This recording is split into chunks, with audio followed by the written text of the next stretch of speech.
ఉన్న పోలీసులు car seize, driver Anand Kumar arrest. Shri Sathya Sai Kadiri assembly నియోజకవర్గ టీడీపీ అభ్యర్థి కందికుంట వెంకటప్రసాద్కి చెందిన ఫార్చునర్ కారులో సుమారు 2 కోట్ల నగదు పట్టుబడింది. ఎన్నికల్లో ఓటర్లకు పంచేందుకు మంగళవారం అనంతపురం నుంచి కదిరికి తరలిస్తుండగా స్థానిక విద్యుత్ నగర్ సర్కిల్లో పోలీసులు పట్టుకున్నారు. కారు డ్రైవర్ ఆనంద్ కుమార్ని అరెస్ట్ చేశారు, కారును సీజ్ చేశారన్నటువంటి వార్తని హైలైట్ చేశారు.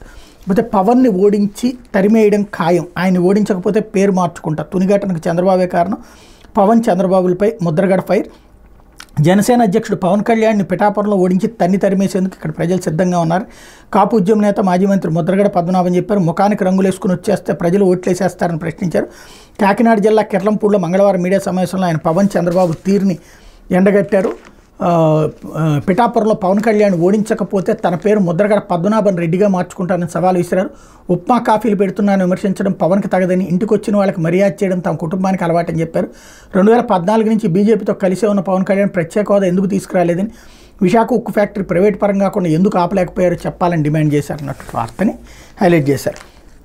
లేకపోతే ల్యాండ్ టైటిలింగ్ యాక్ట్ కేంద్రం అమలు చేసే చట్టం, దీనిపై ప్రజల్లో భయాందోళన సృష్టించేందుకే ప్రతిపక్షాల కుట్ర.